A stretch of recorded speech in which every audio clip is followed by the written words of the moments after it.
चले भाई 45 46 हो गए, अब हम स्टार्ट करने के लिए जा रहे हैं। देखिए भाई, what is the refractive index. ये रिफ्रैक्शन थ्रू प्रिज्म में सबसे पहले रिफ्रैक्टिव इंडेक्स होता क्या है। अच्छा, इससे आपका ना पूरा चैप्टर भी रिवाइज हो जाएगा, तो उसमें फिर कोई प्रॉब्लम नहीं रहेगी। तो रिफ्रैक्टिव इंडेक्स क्या होता है, व्हाट इज़ रिफ्रैक्टिव इंडेक्स। तो उसको अगर आप देखते हैं तो रिफ्रैक्टिव इंडेक्स असल में साइन आई अपॉन साइन आर का क्या होता है, रेशो होता है। या फिर refractive index velocity of light in vacuum और velocity of light in the given medium, यानी कि वेलोसिटीज़ का रेशो ले लें या साइन आई साइन आर का रेशो ले लें, वो आपको रिफ्रैक्टिव इंडेक्स बताता है। रिफ्रैक्टिव इंडेक्स जो है वो आपको ये भी बताता है कि रिफ्रैक्टिव इंडेक्स में आपको मीडियम की इंफॉर्मेशन भी मिलती है कि मीडियम जो है वो कितना डेंसर है या कितना लाइटर है। उससे आगे चलें, what is the unit of refractive index. देखिए, अब ये जहन में होना चाहिए कि refractive index is the quantity between the two similar, that is the ratio between the two similar quantities. तो जब साइन आई और साइन आर इन दोनों के ही आपके पास यूनिट्स नहीं है तो रिफ्रैक्टिव इंडेक्स का भी कोई यूनिट नहीं होता।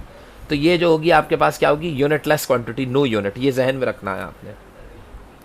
अच्छा, what is the dispersion of light. Light का डिस्पर्स, आप जानते हैं प्रिज्म के ऊपर जब लाइट स्ट्राइक करती है, डिस्पर्जन क्या कहलाता है कि when the light strikes on the prism, तो dispersion basically is the splitting of white light. White light का स्प्लिट, टूट जाना, ब्रेक हो जाना, किस चीज़ में, कॉन्स्टिट्यूएंट्स में।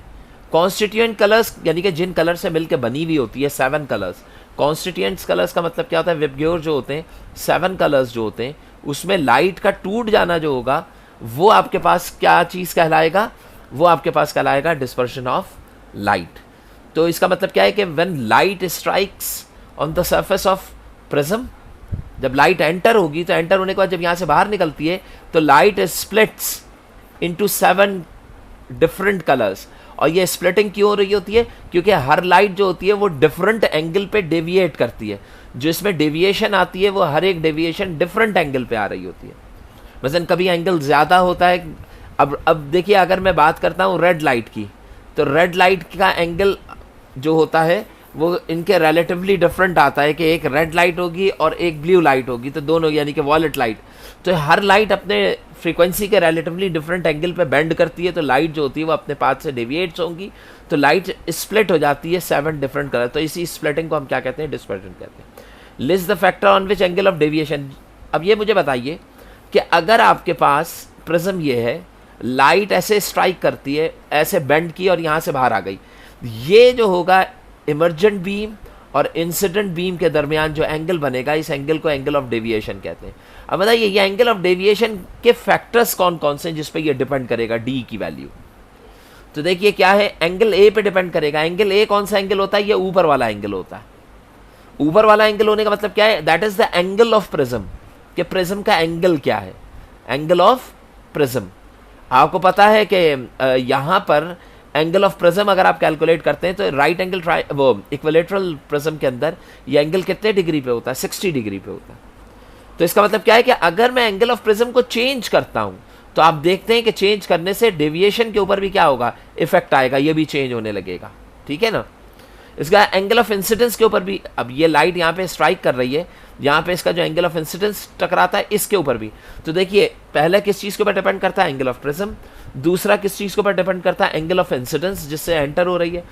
On optical density material of the, यानी कि मीडियम जो प्रिज्म है इसके मटेरियल की डेंसिटी पर भी डिपेंड करेगा। यानी कि अगर डेंसर है, मसलन किसी ऐसे शीशे से बनाया गया है, किसी ऐसे ग्लास से कंस्ट्रक्ट किया गया है जो हाइयर, बहुत ज़्यादा डेंसर है, जितना ज़्यादा डेंसर होगा ये उसके पाथ को उतना ही ज़्यादा डेविएट करेगा, जितना कम डेंसर होगा। तो इसका मतलब क्या, 3 फैक्टर्स आपने देख लिए। वो फैक्टर्स क्या क्या हुए, एक एंगल ऑफ इंसिडेंस आया, दूसरा एंगल ऑफ द प्रिज्म और तीसरा इट्स डेंसिटी और रिफ्रैक्टिव इंडेक्स। अब आगे चलिए भाई, what happen to the incident. बताइए, जब एक इंसिडेंट रे प्रिज्म में एंटर होती है तो उसके साथ क्या होता है। अब अगर मैं आंसर देखे बगैर कहूँ तो प्रिज्म में एंटर होने के बाद पहले वो स्ट्रेट हो जाती है और फिर यहाँ से बाहर होते हुए वो क्या कर जाती है, डेविएट कर जाती है। तो देखिए क्या कहते हैं इसमें आंसर, द इंसिडेंट रे जब एंटर होगी वो क्या कर जाती है, चेंज कर जाती है इट्स पाथ, अपने रास्ते से हट जाती है, एंड गेट डेविएटेड, डेविएशन आ जाती है उसमें। ड्यू टू प्रोसेस कौन सा होता है, रिफ्रैक्शन। जब प्रिज्म के ऊपर स्ट्राइक करके बेंड हो रही होती है तो ये रिफ्रैक्शन की वजह से बेंड होती है, और ये बेंडिंग जो होती है ये बेसिकली डेविएशन परफॉर्म करेगी, बेंडिंग टुवर्ड्स, और ये कहाँ बेंड करेगी, टुवर्ड्स, यानी कि इंसिडेंट बीम जब एंटर होगी, ये आपके पास प्रिज्म है, जब इंसिडेंट बीम स्ट्राइक किया तो डेंसर मीडियम में आए तो इट बेंड टुवर्ड्स नॉर्मल, और जब बाहर निकलेगी तो इंसिडेंट बीम जो है वो बेंड टुवर्ड्स नॉर्मल हो रही है। वजह क्या है, क्योंकि रेयर मीडियम से आप कहाँ पे एंटर हो रहे हैं, डेंसर, तो रेयर से डेंसर में जाते हैं तो बेंडिंग टुवर्ड्स नॉर्मल होगी। अगला चलिए, what is refraction of light, क्या होती है? तो रिफ्रैक्शन आप जानते हैं कि द फिनोमेना, एक ऐसा फिनोमेना है जिसमें लाइट क्या कर जाए, बेंड कर जाए फ्रॉम स्ट्रेट पाथ। एक सीधे रास्ते से लाइट जा रही है और सीधे रास्ते पे ये वाटर है, लाइट ऐसे स्ट्राइक किया वाटर के सरफेस पे, ये आपने नॉर्मल बनाया और ये लाइट बेंड कर गई, अपना ओरिजिनल पाथ जो था उससे क्या कर गई, एक सर्टेन डायरेक्शन में बेंड कर गई। तो this bending of light from its original path आपके पास क्या कहलाएगा, सेपरेशन ऑफ टू ऑप्टिकल। अब बताइए बेंडिंग किसके बाद होती है, जहां पे दो मीडियम की सेपरेशन हो, जहां पे दो डिफरेंट मीडियम्स फॉर्म हो रहे हो। तो इस फिनोमेना के या प्रोसेस को हम रिफ्रैक्शन ऑफ लाइट कहते हैं। तो रिफ्रैक्शन को तुम ये भी कह सकते हो कि when light ray enters into the second transparent medium, अब एंटर होने के बाद क्या कर जाए light, it bends from its original, अपने पाथ से भी क्या कर जाए, बेंड। अब ये बेंडिंग में क्या होगा, अगर रेयर से डेंसर में आओगे तो टुवर्ड्स नॉर्मल, और डेंसर से रेयर में जाओगे तो अवे फ्रॉम द नॉर्मल। अगला देखें, question number 3, what happens to the ray of light when it passes from optical rarer. बताइए जब रेयरर मीडियम से आप घूम रहे हो कहाँ, डेंसर में, बताओ रेयर से डेंसर में आएंगे तो टुवर्ड्स नॉर्मल बेंड कर जाएगी, तो रे टुवर्ड्स नॉर्मल बेंड करेगी टुवर्ड्स नॉर्मल। तो मेरा ख्याल में इसमें कोई कबाहत नहीं होनी चाहिए, ये आपको समझ में आ जाना चाहिए, सही। अगला देखें, what happen to the ray of light when it passes from optically denser. बताइए जब डेंसर से रेयर में आएगी तो अब ये रिवर्स हो गया, उल्टा हो गया, तो it bends away from the normal, away. अब आपको पता है कि डेंसर से रेयर में आएंगे तो स्पीड क्या हो जाएगी, यहाँ पे इंक्रीज हो जाएगी, स्पीड क्या हो जानी चाहिए, इंक्रीज हो जानी चाहिए। तो जब स्पीड इंक्रीज हो रही है तो इट बेंड्स अवे फ्रॉम, यानी कि नॉर्मल से दूर हट जाएगी, अपने एंगल को इंक्रीज, अवे का मतलब क्या है, इंक्रीज कर लेगी, एंगल को बढ़ा लेगी। ठीक है, तो ये चीजें हम डिस्कस कर चुके हैं। आगे चलिए नेक्स्ट, लॉज ऑफ रिफ्रैक्शन देखते हैं। तो वो दो लॉज हैं। पहला क्या है कि incident ray, refracted ray and the normal all lie on the same plane. ये मैंने आप लोगों को बताया था, याद कीजिए। कौन कौन सी इंसिडेंट बीम होती है, रिफ्रैक्टेड बीम होती है और नॉर्मल, यानी कि तीन तरह की लाइनें एक ही प्लेन पे लाई करें। और सेकंड क्या है कि अगर मैं रेशो लेता हूं sign of angle of incidence यानी कि sign I and sign of angle of refraction यानी कि साइन आर, अगर दोनों को मैं डिवाइड करता हूं इस तरीके से कि eta is equals to sine I over sine R, तो इनका रेशो जो होगा दैट बिकम कांस्टेंट। और इस कांस्टेंट को हम क्या कहते हैं, इस कांस्टेंट को हम रिफ्रैक्टिव इंडेक्स कहते हैं। ठीक है ना, बात समझ में आती है आपके? तो ये चीज हम देख चुके हैं। White light is made up of 7। जो व्हाइट लाइट होती है, सफेद व्हाइट कलर की जो लाइट होती है, वो 7 कलर से मिलकर बनी होती है। यानी कि अगर 7 रंग हैं आपके पास और उस 7 मुख्तलिफ रंग हैं, अगर आप उनको आपस में मिला दीजिए तो मिलाने के बाद आपके पास कौन से कलर की लाइट मिलेगी आपको, व्हाइट लाइट। अभी कह रहे हैं which colour will travel fastest in air, इसमें से कौन सा रंग है जो कि हवा में क्या होता है, फास्टेस्ट ट्रेवल करता है। अब देखो इसके अंदर दो ऑप्शंस हो सकती हैं, दो डिफरेंट कॉन्सेप्ट से मैं समझा सकता हूं आपको। एक कॉन्सेप्ट तो ये है जो कि पहला कॉन्सेप्ट आएगा, 7 रंग है, 7 डिफरेंट कलर्स आ गए। बताइए ये जितनी भी कलर्स हैं ये हो गई electromagnetic waves, EMW। Electromagnetic waves की स्पीड कांस्टेंट होती है 3 × 10⁸ मीटर पर सेकेंड। कोई भी इलेक्ट्रोमैग्नेटिक वेव हो उसकी स्पीड हमेशा क्या रहती है, कांस्टेंट। मसलन जो स्पीड रेड की होगी वही येलो की भी होनी चाहिए, वही ब्लू की भी, वही ग्रीन की भी, वही, यानी कि सबकी स्पीड सेम होनी चाहिए। लेकिन इस क्वेश्चन में जो ये क्वेश्चन कर रहे हैं वो थोड़ा सा डिफर है। डिफर करके कैसे कर रहे हैं कि ये कह रहे हैं कि इसमें से कौन सी, अब यहां पे होता ये है कि जब लाइट ट्रेवल करती है तो वो लाइट जिसकी वेवलेंथ मैक्सिमम होगी, जिसकी आपके पास क्या चीज ज्यादा हो, जिसका लैम्डा की वैल्यू या वेवलेंथ की वैल्यू मैक्सिमम हो, ज्यादा से ज्यादा हो। जब वेवलेंथ मैक्सिमम होगी तो फ्रीक्वेंसी क्या होगी, मिनिमम होगी। अगर वेवलेंथ मैक्सिमम है तो इसका मतलब क्या है कि ये आपके पास कौन सी एक रेड लाइट है, और अगर मैं ब्लू लाइट को लेता हूं तो वो ब्लू बीम जो है वो ये है ऐसे। आपके समझ में आ रही है बात? अब ये मुझे बताइए कि रेड लाइट की एक वेव जो है, सिंगल वेव, अगर मैं यहां से स्टार्ट करता हूं और ये वेव यहां पे खत्म हो रही है सपोज, तो ये एक वेव कितना बड़ा डिस्टेंस कवर कर रही है, जबकि दूसरी वेव उसके रिलेटिवली क्या है, कम डिस्टेंस का। तो अकॉर्डिंग टू द वेवलेंथ अगर मैं इनके कंपैरिजन के ऊपर जाऊंगा तो फिर मैं उस सूरत में अकॉर्डिंग टू वेवलेंथ रिफ्रैक्शन की वजह से लीस्ट रिफ्रैक्टिव इंडेक्स, तो उसकी वजह से मैं क्या कहूंगा कि रेड लाइट जो है, रेड लाइट चूंकि उसकी वेवलेंथ ज्यादा है, तो वेवलेंथ ज्यादा होने की वजह से वो लॉन्गर डिस्टेंस कवर करेगी, और जिसकी वेवलेंथ मसलन ब्लू की वेवलेंथ कम है तो वो लेस डिस्टेंस कवर करेगी। अच्छा, इसके अलावा एक चीज और भी है कि डेविएशन जो होता है वो रेड में मिनिमम होता है और वॉलेट में क्या होता है वो मैक्सिमम होता है, लेकिन वो एक अलग चीज हो जाएगी। बस अपने जहन में रखिएगा कि अगर मेरे पास दो तरह की लाइट है, एक रेड लाइट है जो इसके बैक साइड पे बनी है ये, और ये ब्लू लाइट है, तो आप देखते हैं कि ब्लू लाइट की वेवलेंथ लैम्डा की वैल्यू क्या होती है, कम, जबकि रेड के अंदर लैम्डा की वैल्यू, वेवलेंथ की वैल्यू क्या है, ज्यादा है। तो बताइए एक वेव में लैम्डा का डिस्टेंस ज्यादा है तो इसकी वेलोसिटी भी क्या कंसीडर की जाएगी, ज्यादा कंसीडर। तो तभी ये कह रहा है कि वेलोसिटी जो होगी वो फास्टर होगी एज कंपेयर टू ब्लू।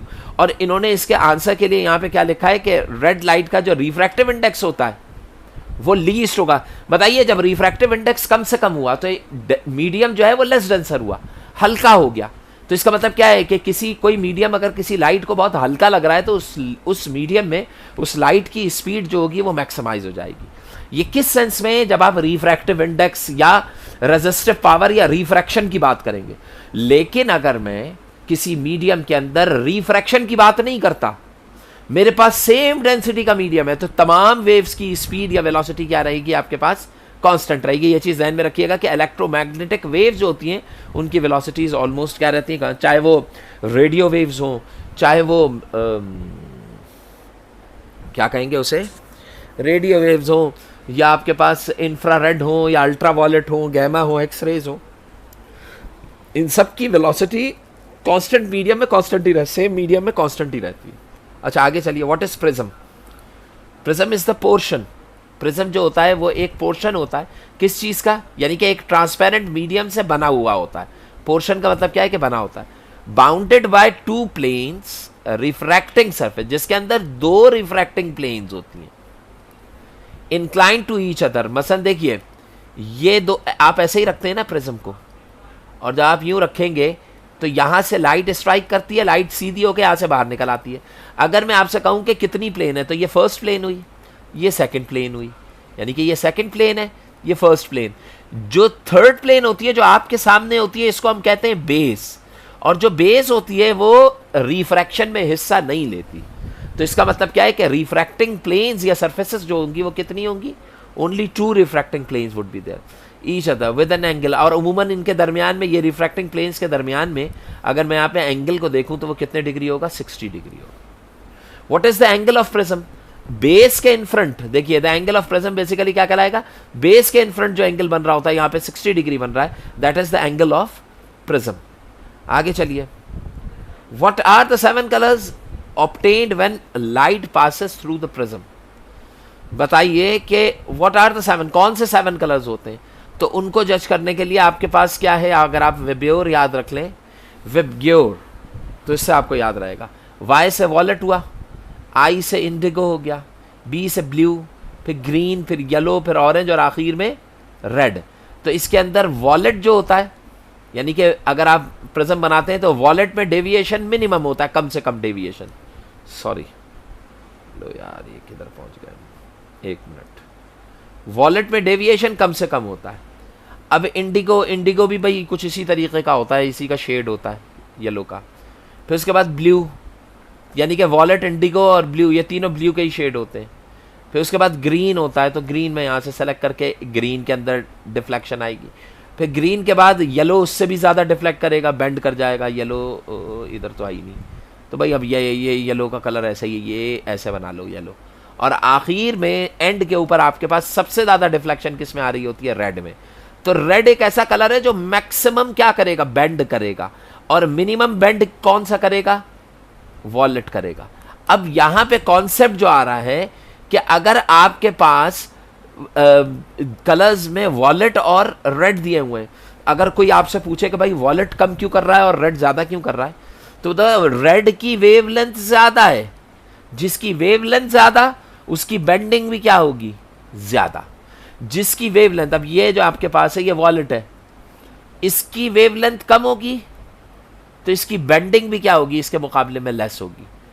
जो बेंडिंग होगी वो क्या होगी, लेस होगी। तो मेरे ख्याल में ये चीज समझ में आ जानी चाहिए, ठीक है। अच्छा, what is the cause of rainbow. अच्छा देखिए, यहां पे मैं शायद उल्टा बता गया हूं आपको। देखिए, रेड लाइट बेंड लीस्ट कह रहा है ये हम गलत देख गए भाई, इसको सही करिएगा। ये हम उल्टा बता गए, ये रिवर्स में बनेगा। अब देखिए, इसमें हमें कोई टेंशन लेने की जरूरत नहीं, ये रिवर्स के अंदर है। रिवर्स में देख लें, ये दोबारा से देख लें इधर। ये मैं क्या करूं, इसको अभी फिलहाल मिटाऊं यहां से ताकि गलत ना हो जाए। एक मिनट में इसको फिर से ड्रॉ कर देता हूं। देखिए मेरा बेटा, ये हम गलत देख गए, इसको जरा फिर से देखिएगा। आपसे क्या कहना है यहां पर कि रेड लाइट जो है ये बेंड लीस्ट, कम से कम बेंड करेगी, जबकि मैक्सिमम बेंडिंग कौन सी होती है, वॉलेट।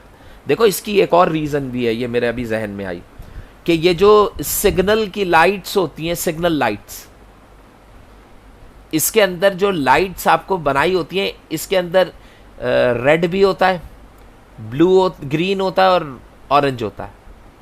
और हाँ, रेड नहीं, मैं गलत तो नहीं बता रहा, ऑरेंज होता है, रेड होता है और ग्रीन होता है, ऐसे ही है। ऊपर वाला होता है रेड, दरमियान वाला होता है ऑरेंज, और ये जो होता है ये होता है शायद, पता नहीं, ग्रीन होता होगा ये, ठीक है ना।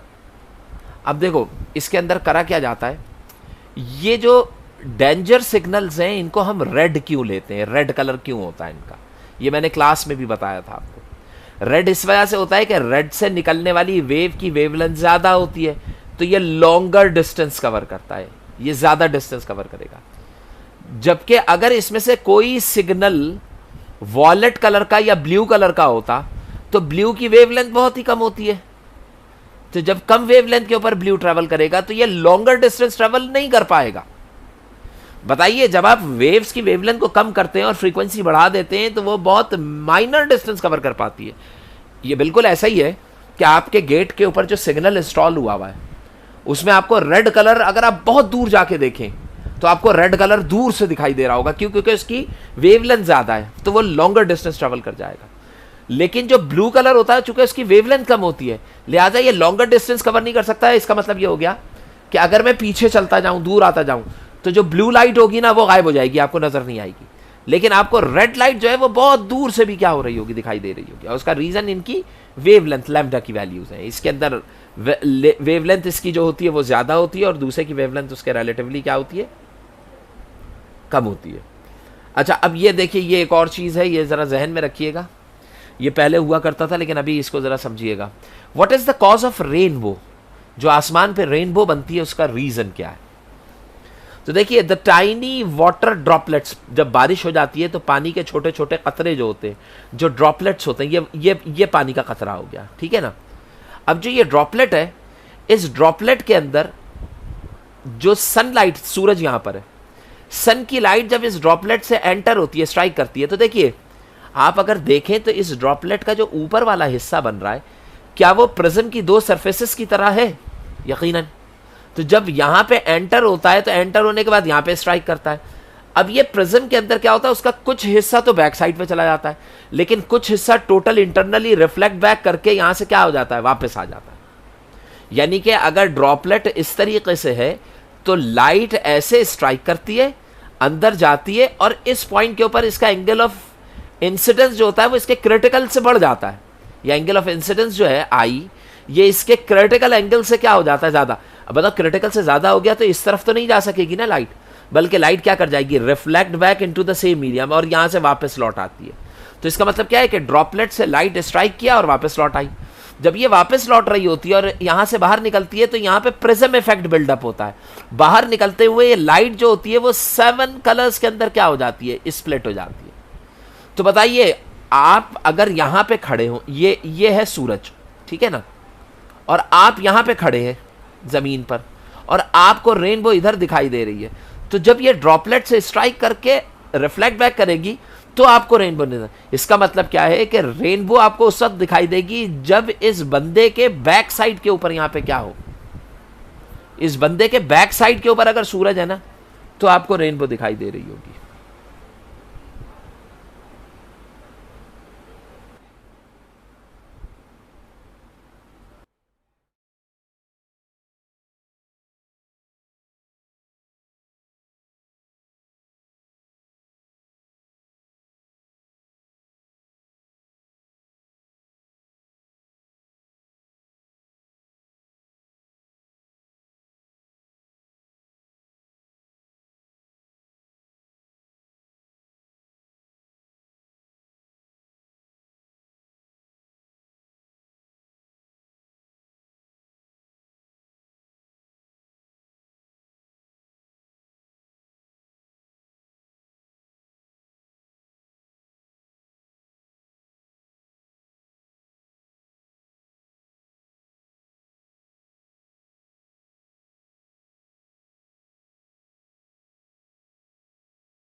अच्छा बेटा, कुछ थोड़ी सी सेटिंग करनी थी, वो इधर देख रहे थे। अच्छा, तो यहाँ तक हमने रेनबो तक का आपका कॉन्सेप्ट होना चाहिए। तो देखिए रेनबो के लिए ये एक्सप्लेन क्या कर रहे हैं कि जब हम रेनबो देखते हैं तो रेनबो के लिए ये असल में क्या कह रहे हैं कि the tiny water droplets which remain suspended, जो कि सस्पेंड कर जाते हैं यानी कि हवा के अंदर लटक जाते हैं, लटके रहते हैं। एटमॉस्फेयर एक्ट्स, वो जो ड्रॉपलेट्स होते हैं एटमॉस्फेयर में वो प्रिज्म की तरह एक्ट कर रहे होते हैं। दस refract the light causes the phenomena of, असल में देखिए दो रीजंस होते हैं, एक फर्स्ट रीजन तो हो गया डिस्पर्जन ऑफ लाइट की वजह से रेनबो अकर करती है, और सेकेंडली टोटल इंटरनल रिफ्लेक्शन का भी फिनोमेना वहाँ पे TIR परफॉर्म हो रहा होता है, जिसकी वजह से लाइट रे जो होती है वो टोटली रिफ्लेक्ट बैक करके आपके पास वापस पहुँच चुकी होती है। तो ये रेनबो से रिलेटेड। एंगल ऑफ डेविएशन आपके पास आपको क्या बताएगा, what is angle of deviation, कि जो ट्रायंगुलर प्रिज्म होता है defined as the angle between the incident beam के दरमियान एंगल और इमर्जिंग रे, इन दोनों के दरमियान जो आपके पास एंगल बन रहा होता है उसको हम कौन सी एंगल कहते हैं, एंगल ऑफ डेविएशन कहते हैं।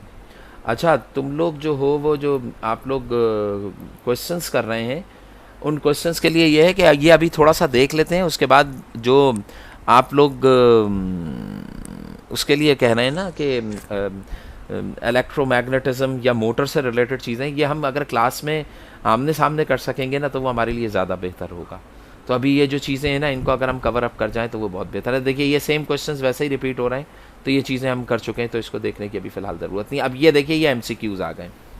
अब ये इसमें क्या कह रहा है, पहला देखें, a ray of light enters the prism from a rare medium, एक रेयर मीडियम से while entering the prism the point of incident it will go straight.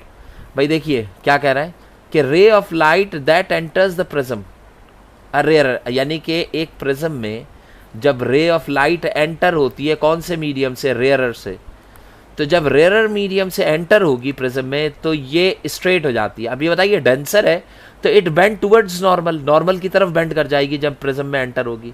While entering the prism the point of incident it will go straight, क्या वो सीधी चली जाती है, तो ऐसा तो मुमकिन ही नहीं है क्योंकि वो घूमेगी, क्योंकि मीडियम बेंड टुवर्ड्स नॉर्मल, ये वाला जो होगा ऑप्शन, ये मेरे ख्याल में बेंड टुवर्ड्स नॉर्मल जो है वो ज़्यादा बेहतर होना चाहिए। तो आपको वो पता लग गया कि किस वजह से बेंडिंग हो रही है। अगला क्या है, the angle formed when the incident रे एंड द इमर्जेंट रे प्रोड्यूसेस बैकवर्ड।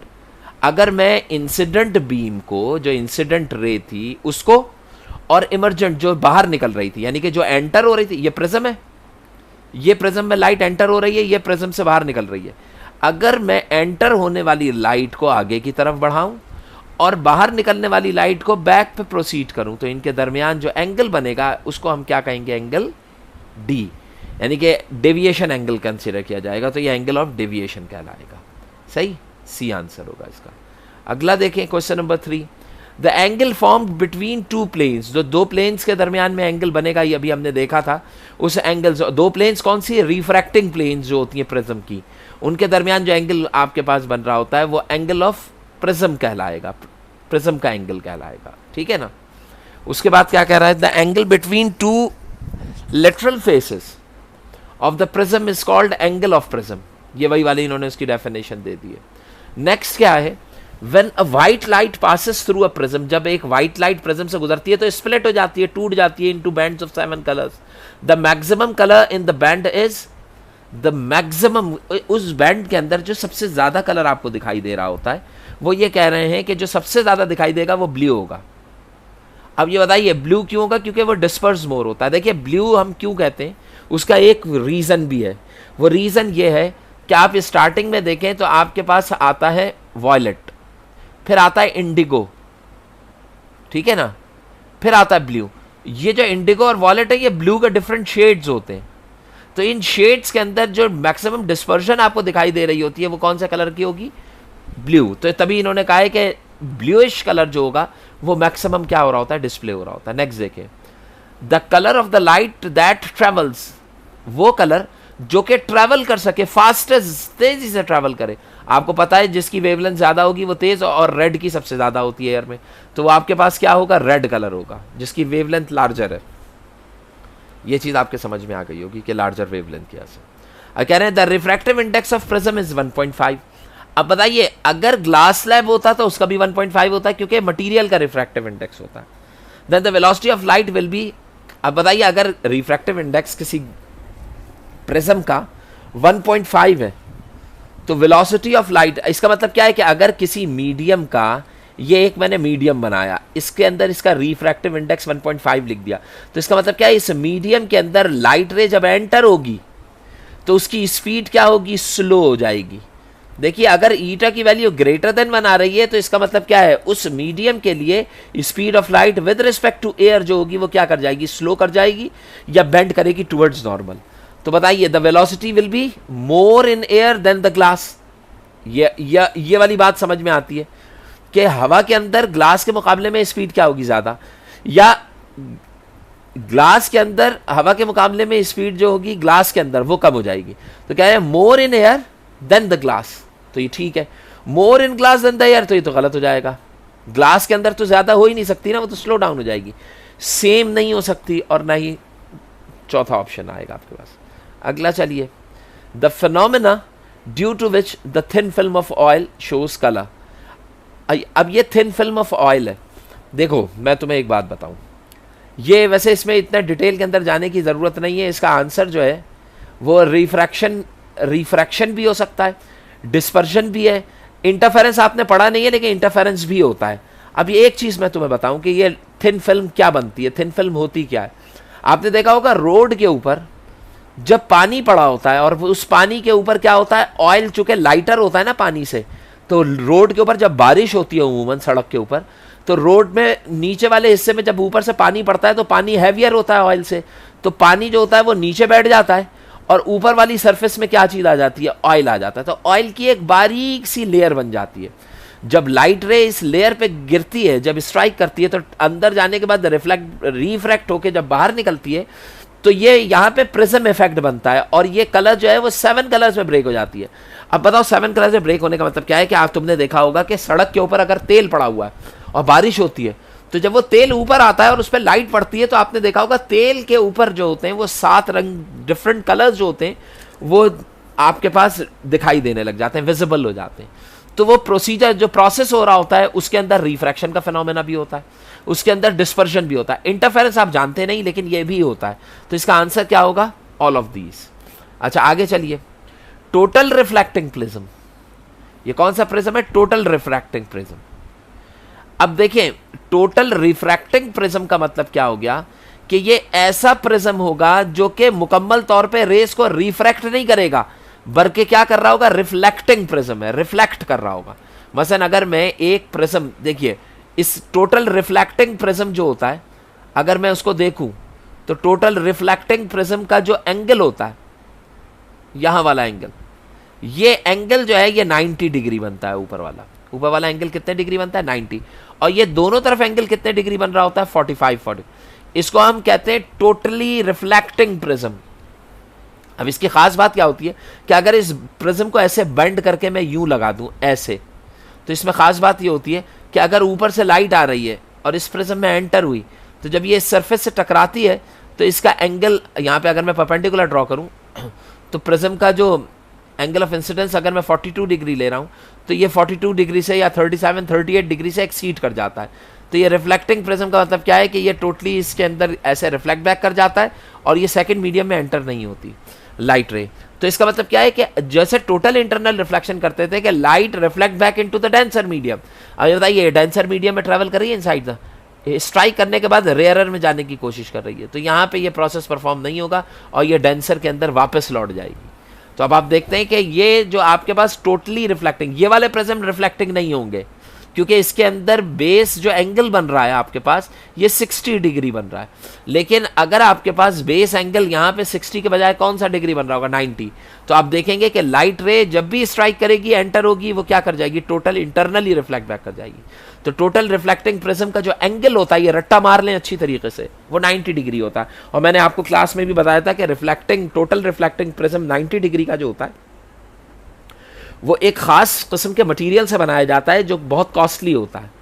तो ये जो रिफ्लेक्टिंग प्रिज्म्स जो होते हैं वो बहुत महंगे होते हैं और ये इस्तेमाल कहाँ हो रहे होते हैं, ये जो बाइनोक्यूलर्स होते हैं, जो दूरबीनें होती हैं जिसमें आप दूर के ऑब्जेक्ट को देख रहे होते हैं, जो आपने मिलिट्री के अंदर या आर्मी पर्सनस के पास आपने देखी होगी, या फिर पेरिस्कोप जो होती है वो उसके अंदर भी आपके पास टोटल रिफ्लेक्टिंग, बाज़ दफ़ा ये टेलीस्कोप्स के अंदर भी क्या हो रहा होता है, इस्तेमाल हो रहा होता है। अच्छा अब आप देखिए टोटल रिफ्लेक्टिंग प्रिज्म, अभी मैंने कहा था पेरिस्कोप के अंदर भी यूज होता है। तो देखिए टोटल रिफ्लेक्टिंग प्रिज्म जो है is used in periscope, telescopes के अंदर भी यूज होता है, मैंने अभी बताया था, बाइनोक्यूलर्स में भी इस्तेमाल होता है जो दूरबीन कहलाती है।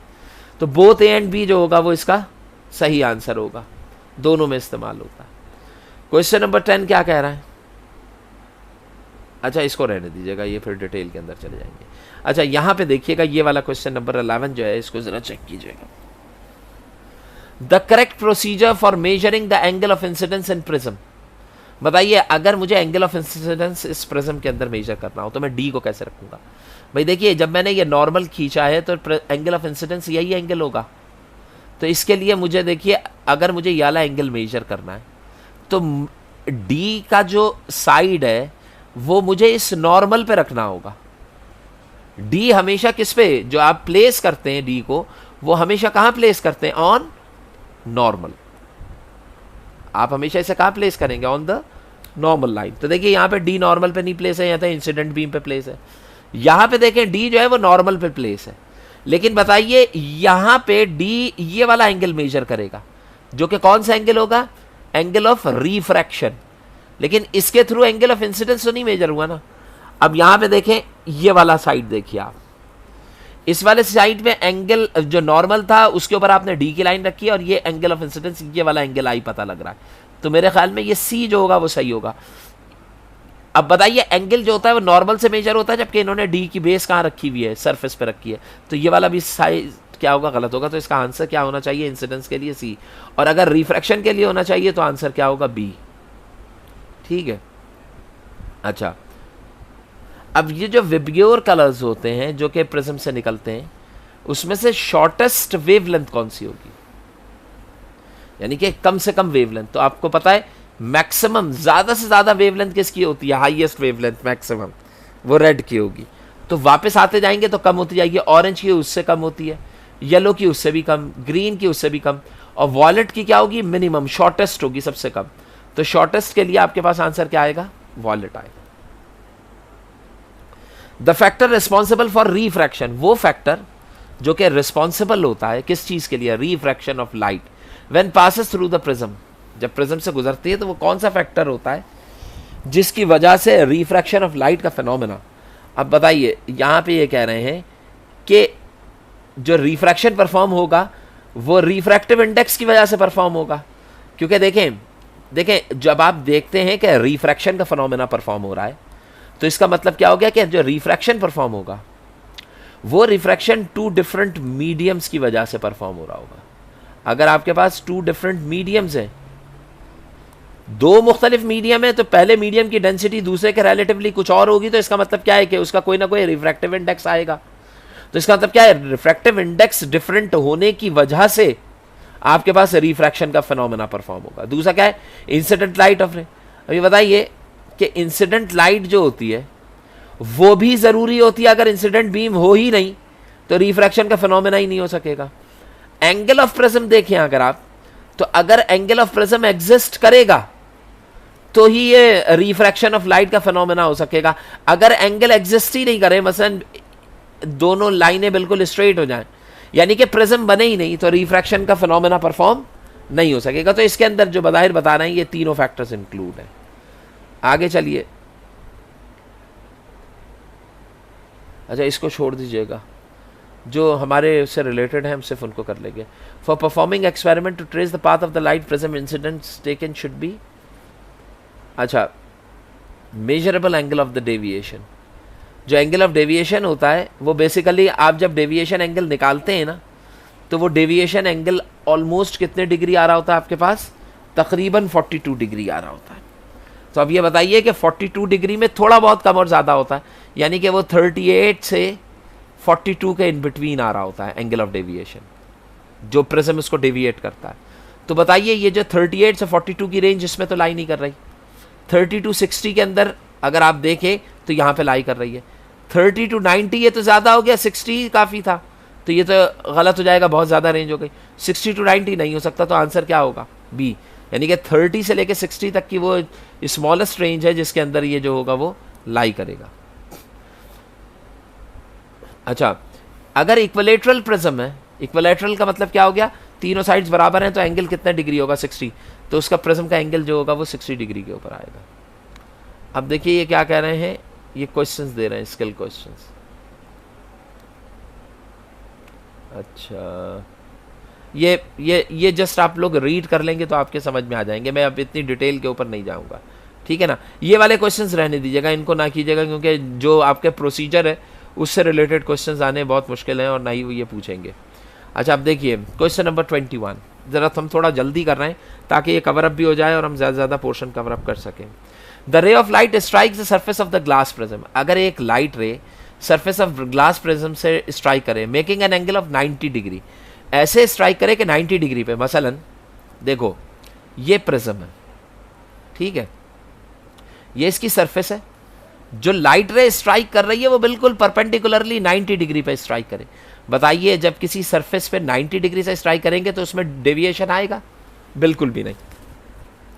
जब आपको पता है वाटर की सरफेस होती है, वाटर की सरफेस पे अगर आप 90 डिग्री से स्ट्राइक करोगे तो पानी में लाइट बगैर बेंड हुए अंदर एंटर हो जाएगी। इसकी स्पीड स्लो तो होगी लेकिन बेंडिंग यहां पे परफॉर्म नहीं होगी। तो बेंडिंग कब परफॉर्म होती है? जब लाइट किसी सर्टेन एंगल से स्ट्राइक कर रही हो नॉर्मल से। लेकिन अगर perpendicular, the angle of incidence of the surface of the prism, अगर परपेंडिकुलर स्ट्राइक कर रही है तो नॉर्मल जो आप ड्रॉ करोगे यहां पर वो भी क्या होगा? परपेंडिकुलर होगा ऐसे करके। तो बीम और नॉर्मल के दरमियान जो एंगल बनेगा वो कितने डिग्री होगा? वो 0 डिग्री होगा। तो देखिए वो एंगल कितना होगा? 0 डिग्री आ रहा होगा, क्योंकि आपने जब रे को परपेंडिकुलर टू द सरफेस रख दिया तो परपेंडिकुलर टू द सरफेस तो आपके पास नॉर्मल भी होता है। तो जब दोनों रेज एक ही डायरेक्शन में आ गई तो एंगल क्या हो जाएगा in between? 0। Refractive index of glass is 1.5। आपके पास रिफ्रैक्टिव इंडेक्स ग्लास जो है वो कितना है? 1.5। अच्छा, अब इसका रेशियो क्या है? साइन आई अपॉन साइन ई। ई तो नहीं होता। साइन आई अपॉन साइन आर, ये ठीक है।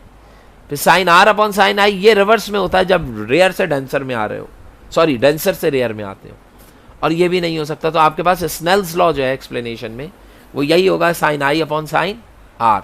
तो इसका जो आंसर होगा वो sine I over sine R होगा। इसको रहने दें। The angle formed by the incident beam and the normal. बताइए इंसिडेंट बीम और नॉर्मल के दरमियान में जो एंगल होगा वो एंगल ऑफ इंसिडेंस कहलाएगा। सिंपल सा है ये, तो इसमें इतना मुश्किल नहीं होना चाहिए। When the angle of incidence increases, अगर एंगल ऑफ इंसिडेंस अगर मैं बढ़ाता हूं, इंक्रीज करता हूं, तो जो एंगल ऑफ डेविएशन होगा क्या वो डिक्रीज हो जाएगा? क्या वो इंक्रीज होगा?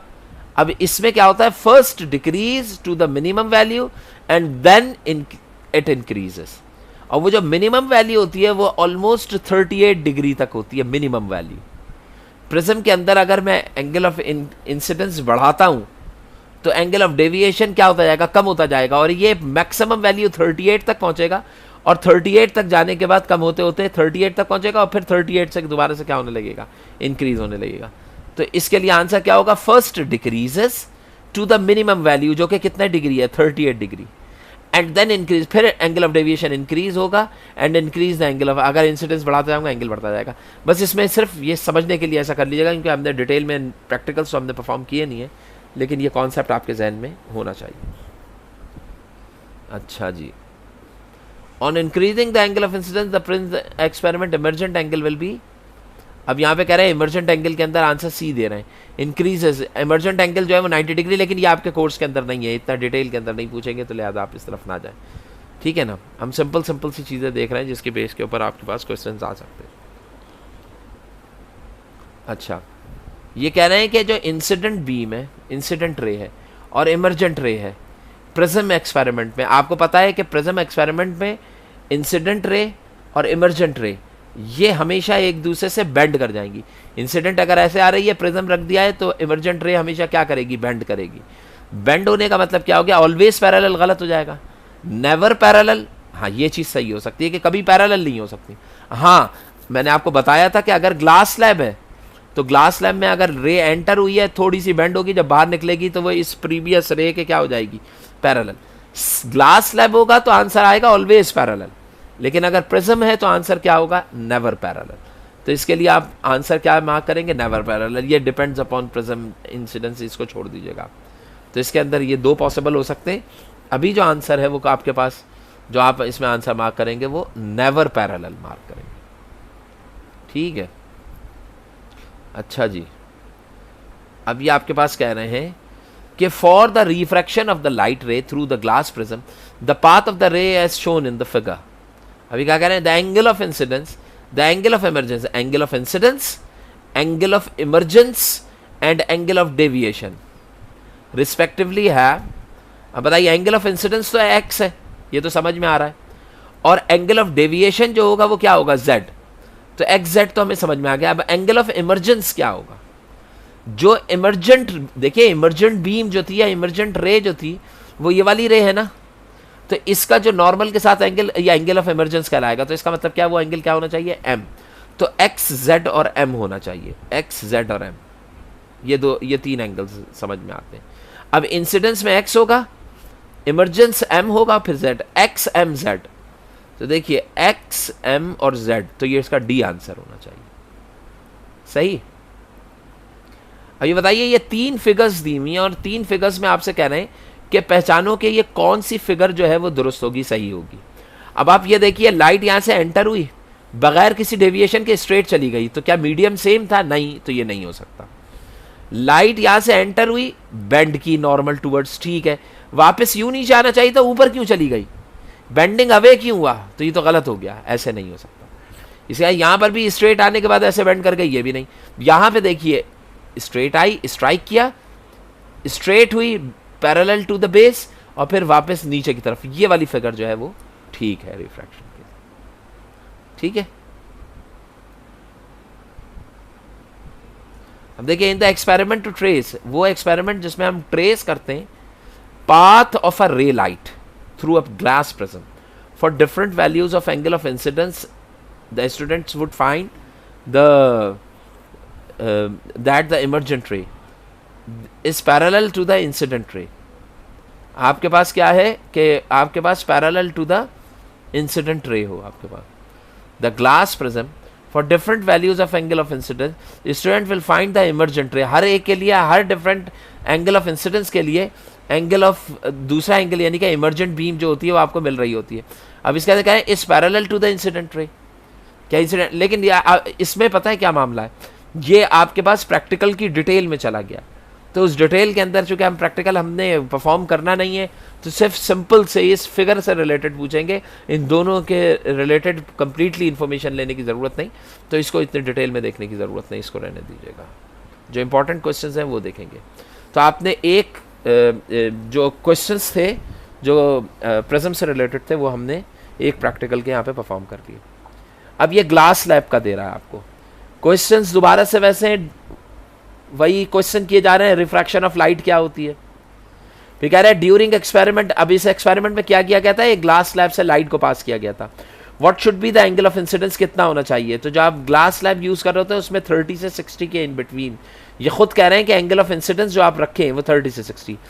प्रैक्टिकल में होता क्या है कि एक स्लैब रख देते हैं, ग्लास स्लैब ऐसे करके, यहाँ पे 2 पिने लगाते हैं और इन पिन्स के साथ एक लाइट रे को स्ट्राइक कराते हैं, यहाँ पे स्ट्राइक करती है, ग्लास स्लैब में एंटर होती है और फिर यहाँ से क्या होती है, बाहर निकल जाती है। अब होता यह है कि यहाँ पे जब हम नॉर्मल ड्रॉ करते हैं तो ये एंगल ऑफ रिफ्रैक्शन होता है, यहाँ पे एंगल ऑफ इंसिडेंस आई होता है और ये एंगल आर होता है। और फिर क्या किया जाता है, ईटा फाइंड आउट कर लेते हैं साइन आई अपॉन साइन आर करके, और इसकी वैल्यू जो होती है वो 1.5 आनी चाहिए अप्रोक्सीमेटली। तो अब ये इसको बताया, तो कह रहे हैं कि एंगल ऑफ इंसिडेंस जो है वो 30 डिग्री से 60 डिग्री में अगर आप रखते हैं ये वाला एंगल, तो आपके पास रिजल्ट जो होता है वो बेहतर आता है। इससे ज्यादा रखेंगे तो फिर प्रॉब्लम आ जाती है। अच्छा, डिस्प्लेसमेंट की बात की, इसको छोड़ दीजिए आप। फिर ये आपके पास बेंडिंग ऑफ वॉलेट लाइट का दिया हुआ, तो इसको भी रहने दीजिएगा, इसका भी इतना ज़रूरत नहीं है। तो हम क्या करते हैं, डायरेक्टली इस पे आ जाते हैं। किस पे, ये आप क्वेश्चंस रीड कर लीजिएगा, डिटेल में जाएंगे तो बहुत टाइम लग जाएगा। मैं एमसीक्यू उसके ऊपर डायरेक्टली आ रहा हूँ। जो बड़े एमसीक्यूज हैं इनको छोड़ रहे हैं, इनको रहने दीजिएगा। Lateral displacement depends upon angle of, अब देखिए लेटरल डिस्प्लेसमेंट से एक अलग चीज़ होती है bending of lights on the medium. तो लेटरल डिस्प्लेसमेंट हमारे कोर्स का हिस्सा नहीं है, इसको रहने दीजिएगा। If angle of incidence is 0, the angle of refraction is the same as the medium, would भी 0 ही आएगा। यानी कि ये आपसे कह रहे हैं कि भाई ये आपके पास ग्लास स्लैब है, अगर लाइट रे परपेंडिकुलरली फॉल कर रही है ग्लास स्लैब पे, तो जब तुम इस पे नॉर्मल ड्रॉ करोगे तो वो नॉर्मल भी क्या होगा, यहाँ से ऐसे ही परपेंडिकुलर आ जाएगा। तो एंगल कितना बनेगा, 0। अब बताइए जब एंगल 0 बन रहा है तो इसका मतलब क्या हुआ कि विदाउट एनी डेविएशन लाइट रे जो होगी वो ट्रैवल करेगी ऑन स्ट्रेट पाथ। तो एंगल ऑफ रिफ्रैक्शन भी कितना आ रहा होगा आपके पास, 0 आ रहा होगा, तो दोनों एंगल 0। तो अगर एंगल ऑफ इंसिडेंस आपके पास 0 आता है तो एंगल ऑफ रिफ्रैक्शन भी कितना होना चाहिए, 0 होना चाहिए। अब देखो the relation between angle i and angle r and n, इन तीनों के दरमियान जो रिलेशन बनता है उस रिलेशन के अंदर आप देखें तो आपके पास वही स्नेल्स लॉ होता है, साइन आई अपॉन साइन आर, यानी कि एंगल ऑफ इंसिडेंस और एंगल ऑफ रिफ्रैक्शन साइन के साथ डिवाइड कर देंगे तो रिफ्रैक्टिव इंडेक्स के लिए जो रेशियो बनेगा वो ये आएगा। ठीक है, ये रिफ्रैक्टिव इंडेक्स का फॉर्मूला है। अच्छा जी, इसके अलावा when the light ray travels from air to glass slab the wavelength, बताइए एयर से जब आप ग्लास स्लैब में जाएंगे तो वेवलेंथ के ऊपर क्या इंपैक्ट आएगा। तो बताइए अब ये कह रहे हैं when light travels from air, हवा से कहाँ चली जाए, ग्लास स्लैब में। तो अब बताओ ग्लास स्लैब कौन सा मीडियम है, डेंसर है। डेंसर हुआ तो बताइए उस लाइट की स्पीड जो होगी वो क्या हो जानी चाहिए, रिड्यूस हो जानी चाहिए। रिफ्रैक्शन में होता है ये। इसके अलावा इसकी वेवलेंथ, लैम्डा की वैल्यू वेवलेंथ, ये भी क्या होना चाहिए, रिड्यूस हो जाना चाहिए। वेवलेंथ क्यों रिड्यूस होगा, क्योंकि जब लाइट जो होगी वो जब ग्लास में एंटर होगी तो पहले लाइट की वेवलेंथ ज़्यादा है, लेकिन जब ग्लास में एंटर होगी तो इसकी वेवलेंथ क्या हो जाएगी, कम, क्योंकि रेजिस्टिव फोर्स ग्लास जो है डेंसर मीडियम है वो ज़्यादा अप्लाई करेगा तो रिड्यूस कर जाएगा। तो वेवलेंथ के रिलेटिवली हम क्या कहेंगे कि दैट शुड बी डिक्रीजेस। ये क्या हो रही होगी आपके पास, डिक्रीज हो रही होगी। The bending of light is passing through one medium to another, light अगर बेंड कर रही है एक मीडियम से दूसरे मीडियम में तो आपके पास क्या कहलाएगा, रिफ्रैक्शन ऑफ लाइट कहलाएगा। ये आ जाएगा आपके पास। इसी तरीके से light passing through the rectangular slab, 4 student tabulated the observation as given below. अब ये देखिए कुछ इस तरीके से ऑब्जर्वेशंस आ रही होती हैं इनकी, और वो ऑब्जर्वेशंस किस तरीके से आती हैं कि आप जो है वो ये देखें कि पहले बच्चे ने एक्सपेरिमेंट परफॉर्म किया, उसने एंगल्स को मेजर किया, एक आया 30, 18, दूसरी मेजरमेंट आई 45, 28 और तीसरी आई 60 और 35। देखो मुझे पता है कि ग्लास स्लैब का जब भी रिफ्रैक्टिव इंडेक्स निकालोगे आंसर क्या आना चाहिए, 1.5। मैंने एक ही ग्लास स्लैब पहले बच्चे को दिया, फिर दूसरे बच्चे को दिया है, फिर यहाँ पे थर्ड स्टूडेंट है उसको दिया और फिर फोर्थ को दिया, यानी कि तमाम बच्चों को एक एक ग्लास स्लैब दे दिया। लेकिन जो मैंने ग्लास स्लैब 4 दिए हैं, ये चारों ग्लास स्लैब्स, चारों बच्चों के पास ग्लास स्लैब्स जो है ना वो सेम नेचर, सेम मटेरियल के बने हुए हैं, तो सबके रिफ्रैक्टिव इंडेक्सेस सेम होंगे। आपसे क्वेश्चन ये कर रहा है ये कि द स्टूडेंट मोस्ट लाइकली, इसमें से कौन सा बच्चा है जो कि most likely to have done the experiment properly, किसने बिल्कुल सही एक्सपेरिमेंट किया। तो उसका सबसे आसान तरीका है कि इन चारों के लिए आप किसकी वैल्यू निकालिए, ईटा की। इनमें से वो बच्चा जिसके ईटा की वैल्यू 1.5 से क्लोजेस्ट होगी उसने सही किया होगा। अब वो निकालूंगा कैसे, उसको निकालने के लिए आप लिखेंगे पहला वाला, जैसे ये 1 है, 13 और 15 कह रहे हैं, 30 और 15, तो साइन 30 डिवाइडेड बाय साइन 15 करूंगा मैं। अब यहाँ पे आपके पास टेबल दिया होगा, उससे रिजल्ट निकालिए क्या आ रहा है। फिर उसके बाद 40, 20 निकालूंगा, फिर 86, 28 निकालूंगा, 3 वैल्यूज आ जाएंगी। इन तीनों का मैं क्या ले लूंगा, मीन ले लूंगा। जब मैं मीन लूंगा तो इसका मतलब क्या है कि एक सर्टेन वैल्यू पहले के लिए आ जाएगी। अब सपोज वो आ रही है 1.62, सपोज दूसरे के लिए जब मैंने मीन लिया तो आ रहा है आंसर 1.81, और तीसरे के लिए मैंने कैलकुलेट किया तो 1.52 आ गया। तो बताइए 62 ज़्यादा है, 1.81 भी ज़्यादा है, 1.5 क्लोजेस्ट है, तो इसका मतलब होगा, अगर ऐसा होता है तो इस बच्चे ने जो होगा वो सबसे, लेकिन ये आपने कैलकुलेट करना पड़ेगा। लेकिन अब आप ये बताइए कि मैं 30 और 15 और 20 और 40 और 28 एंगल कैसे मेजर करूंगा। तो आप जानते हैं कि एक टेबल आपको गिवन होता है, प्रैक्टिकल जब आप परफॉर्म करते हैं ना तो उस प्रैक्टिकल के अंदर आपको एक टेबल दिया जाता है, या इनकी साइन की वैल्यूज़ यहाँ पे लिखी हुई होनी चाहिए थी कि साइन 28 किसके बराबर है, तो वो आपको दिया हुआ होगा, आप उसकी वैल्यूज़ रख के रिफ्रैक्टिव इंडेक्स मालूम करेंगे। जिसका रिफ्रैक्टिव इंडेक्स एक्यूरेट आएगा 1.5, इसका मतलब क्या है कि उस बच्चे ने एक्सपेरिमेंट सही परफॉर्म किया। ठीक है भाई। अच्छा जी, इसके बाद आप देखिए, इसको भी छोड़ दें जो थोड़ा डिटेल में आ रहा है। यहाँ पे देखिए, अब 4 बच्चों ने ट्रेस किया है पाथ को for the ray of light. अब बताओ इसमें से कौन सा पाथ सही है। अब यहाँ पे देखिए, यहाँ पे स्ट्राइक करने के बाद अगर मैं यहाँ पे नॉर्मल बनाता हूँ तो ये बिल्कुल बेंड कर गया है। ये बताइए, लाइट को ऐसे आना चाहिए था, बेंडिंग इनवर्ड्स हो रही है, टुवर्ड्स नॉर्मल हो रही है बेंडिंग। इनवर्ड्स होने का मतलब क्या है कि नीचे वाला डेंसर होना चाहिए, ऊपर वाला रेयर होना चाहिए, जबकि ये ग्लास से हवा में आ रही है, तो ये गलत हो गया। बेंडिंग अवे यानी कि इसको ऐसे बेंड करना चाहिए था, अवे फ्रॉम नॉर्मल। अब ये देखिए यहाँ पे ये एंगल ऑफ इंसिडेंस है, ये एंगल ऑफ रिफ्रैक्शन। बताइए, bending away from normal air में आएगा तो बेंडिंग अवे होना चाहिए, एयर में एंगल ज़्यादा होना चाहिए, स्पीड ज़्यादा, तो ये ठीक दिखाई दे रहा। सी के अंदर भी यही प्रॉब्लम है और डी के अंदर भी यही प्रॉब्लम है। तो आपके पास ये इनमें से कोई भी ऑप्शन नहीं होगा। ऑप्शन क्या हो जाएगा आपके पास? B. When the light from rarer to denser medium, the light will bend। अब बताओ, रेयरर से डेंसर में आ रहे होगे तो लाइट कहां से कहां बेंड करेगी? लाइट कहां से कहां बेंड करेगी? रेयरर से डेंसर में आएंगे तो टुवर्ड्स नॉर्मल बेंड कर जाएगी। यानी कि आंसर क्या हो जाएगा? ए आंसर हो जाएगा। ठीक है, मैं यहाँ पे क्वेश्चंस छोड़ के करा रहा हूँ ताकि आपके बस हम कर लें किसी तरीके से इसमें। अब ये देखिए, इन्होंने 4 फिगर्स दी हुई हैं और इसमें से ये पूछ क्या रहे हैं कि in these diagram the angle of refraction R is correctly mark. In diagrams में एक एंगल ऑफ रिफ्रैक्शन होगा, बताओ वो कहाँ मार्क किया गया करेक्टली? बताइए, ये वाली एंगल ऑफ इंसिडेंस है, इंसिडेंट बीम, ये रिफ्रैक्टेड बीम है, एंगल रिफ्रैक्टेड बीम का एंगल यहाँ कहीं पे होना चाहिए। तो भाई यहाँ पर तो गलत मार्क किया हुआ, इधर तो नहीं हो सकता। यहाँ पे देखिए सरफेस के साथ मार्क किया हुआ है, आर गलत है ये भी। यहाँ पे देखें मार्क की वो बाहर निकलना, ये तो इमरजेंट होता है, ये भी गलत है। यहाँ पे देखें ये सही है, यहाँ पे जो मार्क किया है वो सही लोकेशन के ऊपर मार्क। ये रिफ्रैक्टेड बीम है तो नॉर्मल के साथ इसका एंगल होगा ये। अच्छा जी,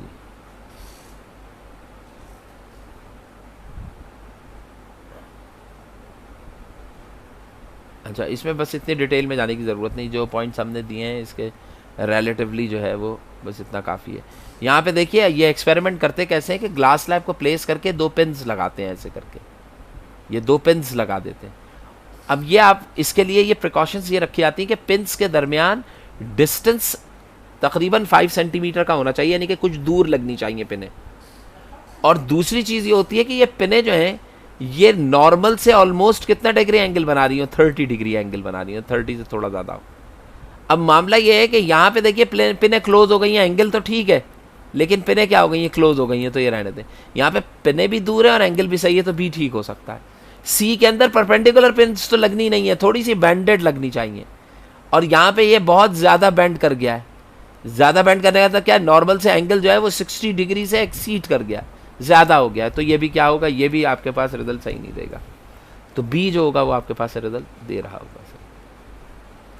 अच्छा जी, इसमें बहुत सारे क्वेश्चंस दिए गए हैं, अगर आप इसको देखना चाहें। अब देखिए ये थोड़ा सा ट्रिकी क्वेश्चन है, अगर हम इसे देखें। The correct path of the ray of light passing from air to kerosene. अब ये कह रहा है करेक्ट पाथ क्या होगा जब लाइट रे ट्रेवल करिए passing from air to kerosene oil and from kerosene oil to water. हवा से केरोसिन ऑयल में आया और समझ रहे हैं, एयर से केरोसिन ऑयल में आई है और फिर केरोसिन ऑयल से कहाँ चली गई है? वाटर में। अब सबसे पहले मैंने इनकी डेंसिटीज को कंपेयर करना है। भाई एयर की डेंसिटी तो सबसे रेयर होगी, ठीक है, ये रेयरर डेंसिटी होगी, यानी कि ये फर्स्ट रेयरर होगी, पहले नंबर पे होगी सबसे हल्की डेंसिटी। अभी बताइए ऑयल की डेंसिटी ज़्यादा होती है या वाटर की? तो पानी तो भारी होता है, नीचे बैठ जाता है। ऑयल की डेंसिटी हमेशा वाटर से क्या होती है? लेस होती है, कम होती है। तो इसकी डेंसिटी इसके मुकाबले में क्या होगी? एयर के मुकाबले में। अब देखिए अगर मैं कहता हूँ एयर की डेंसिटी की वैल्यू है सपोज 2, ऑयल की है 3, तो पानी की क्या होगी? 4। तो हाईएस्ट डेंसिटी किसकी हुई? वाटर की। अब ये बताइए जब आप एयर से ऑयल के अंदर एंटर होंगे तो आपको बेंड टूवर्ड्स नॉर्मल होना चाहिए। नीचे यहां से आ रहे हैं, थोड़ा सा नीचे की तरफ झुक जाएगा, लेकिन जब आप यहां से स्ट्राइक करके दोबारा वाटर में आ रहे होंगे तो ये और नीचे की तरफ झुक जाएगा, यानी कि पहले बीम ऐसे आएगी, फिर थोड़ी सी बेंड करेगी और फिर तीसरे केस में और बेंड कर जाएगी इंटरनली, जो मुझे समझ में आया है। बाकी अभी इनका आंसर देखते हैं कि क्या है। यानी कि आप इस केस में देखें तो ये पहली आई, फिर इस बेंड की और फिर अवे हो गई। पहली आई स्ट्रेट, ये भी नहीं होगा, अब ज़रा देखें ये कौन सी बता रहे हैं, ये चारों में से मुझे तो नहीं समझ में आ रहा। ए कह रहे हैं ये ए का आंसर देखते हैं। मेरे ख्याल में केरोसिन ऑयल और वाटर की डेंसिटी में फ़र्क होता है। देखें क्या कहते हैं ये, इसको पढ़ते हैं थोड़ा सा तो sir. The ray from the rarer to the denser medium is towards the normal and from denser to the rarer. अब मसला ये है कि जो ऑयल दिया गया है इसकी डेंसिटी में और वाटर की डेंसिटी में फ़र्क होगा। अब आंसर दे रहे हैं ये ए। अब बताओ ये वाली चीज़ टूवर्ड्स नॉर्मल बेंड की, ए ऐसे, और जब पानी में जा रहे हैं तो पानी में फर्दर नीचे की तरफ बेंड करना चाहिए, और यानी कि पहला हिस्सा ऐसे आया, दूसरा थोड़ा सा बेंड, और तीसरा उससे भी ज़्यादा बेंड। तो ये ऐसे करके डेविएट होनी चाहिए। अब इसमें फिगर बनाने की तो कोशिश की गई है, लेकिन मेरे नज़दीक ये थोड़ी सही फिगर नहीं है। ठीक है, बाकी हम देखेंगे कि क्या फर्दर एक्सप्लेनेशन इसकी दी जा सकती है। अच्छा जी, आप देखें PQR इस तरीके से दिया हुआ है। फिक्सिंग, इसको छोड़ दें। जो प्योरली क्वेश्चंस प्रैक्टिकल से रिलेटेड है ना, जिसमें थ्योरी इन्वॉल्व हो रही है या जिसमें प्रोसीजर इन्वॉल्व हो रहा है, वो पूछेंगे भी नहीं और नहीं आपको करने की ज़रूरत है। The light ray incident normally at an angle, the angle of incidence normally आमतौर पे क्या लिखा जाता है, D0। अगर आपके पास वर्टिकली लाइट रे एंटर हो रही है तो एंगल ऑफ इंसिडेंस जो होगा वो क्या होगा, 0। नॉर्मली का मतलब क्या होता है, नॉर्मल, थ्रू नॉर्मल जा रही, तो 0 होगा। अब यहाँ पर इनका मामला यहाँ पे ख़त्म कर देते हैं। उसके बाद कॉनकेव और कॉन्वेक्स लेंस से रिलेटेड ये चीज़ें आई हैं। ठीक है भाई, तो मेरे ख़्याल में ये 2 चीज़ें हमने अभी कर ली हैं। अगर आप लोग कहते हैं तो मैं जो हूँ ये जो पोर्शन अभी हमने किया है इसको यहीं तक रखते हैं, और कॉनकेव यानी कि हमने प्रिज्म और ग्लास स्लैब से रिलेटेड कई एक न्यूमेरिकल्स जो हैं वो हमने देख लिए हैं। अगर हम ये प्रिज्म वाला भी कर लेते तो हमारे लिए ये अच्छा हो जाएगा कि आगे हमारे पास लाइट वाला पोर्शन हम पूरा कवर अप कर जाएंगे। तो मेरे ख्याल ये क्वेश्चंस वही हैं जो कि हम इससे पहले कर चुके हैं, ये तमाम वही। Give the 2 uses of concave. अब बताइए कॉनकेव मिरर 2 कौन सी जगहों पे इस्तेमाल होता है। डेंटिस्ट यूज़ करते हैं लार्ज इमेज को फॉर्म करने के लिए, दांत छोटा सा होता है ना तो उसको बड़ा करके देखने के लिए। सोलर कुकर के अंदर भी कॉनकेव मिरर इस्तेमाल होता है क्योंकि कन्वर्जिंग होता है। ये कन्वर्ज करेगा तो लाइट जब एक पॉइंट पे कन्वर्ज होगी तो ज़्यादा हीट प्रोड्यूस कर लेती है। इसके अलावा कॉनकेव मिरर जो होता है वो शेविंग मिरर के तौर पे भी इस्तेमाल हो रहा होता है, मेकअप मिरर के तौर पे भी इस्तेमाल, हेडलाइट्स में गाड़ियों के इस्तेमाल होता है। तो बहुत सारी एग्जाम्पल्स जो हैं वो आप इसकी इस तरीके से दे सकते हैं। तो मेरे ख्याल में इसके क्वेश्चंस आप लोग खुद रीड कीजिएगा, मैं इनके जो MCQs इन्होंने डाले हुए होंगे ना वो देख लेता हूँ। इसमें कॉन्सेप्ट बिल्कुल सेम एज इट इज़ ही दिया हुआ होगा। अब देखें भाई, इसके MCQs में डिस्कस कर रहा हूँ, इनको ज़रा देखिए। देखें भाई, the diameter of spherical mirror is called, spherical mirror का जो डाया होता है। अब बताइए भाई, ये हुआ स्फेरिकल मिरर, ये स्फेयर था, स्फेयर के अंदर ये वाला पार्ट काटते थे तो आपके पास क्या बन जाता था, स्फेरिकल मिरर। अब इसके अंदर हम क्या करते थे, एक स्ट्रेट लाइन ड्रॉ करते थे, ये इसका सेंटर है, इसको हमने C कह दिया, यहाँ पे फोकस F होगा, यहाँ पे पोल बन रहा होता है P। ठीक है, ये पोल है, ये कॉनकेव मिरर मैंने बना दिया ये इस तरीके से। ठीक है, अब आप ये बताइए क्या कह रहे हैं, the diameter of spherical mirror, spherical mirror का जो आपके पास क्या होगा, डायमीटर होगा। तो बताइए अगर मैं इस मिरर को देखता हूँ तो ये स्फेरिकल मिरर जो है वो सामने से अगर मैं देखूंगा तो मुझे ये ऐसे गोल सा दिखाई देगा। तो इसका जो डायमीटर यहाँ से लेके यहाँ तक का या यहाँ से यहाँ तक का जो डिस्टेंस होता है, या ये जितना बड़ा होता है स्फेरिकल मिरर का जो साइज होता है, उस पीस का साइज जो होता है टुकड़े का, उस साइज को हम क्या कहते हैं। 1 मिनट भाई, ये गलत बटन प्रेस हो गया,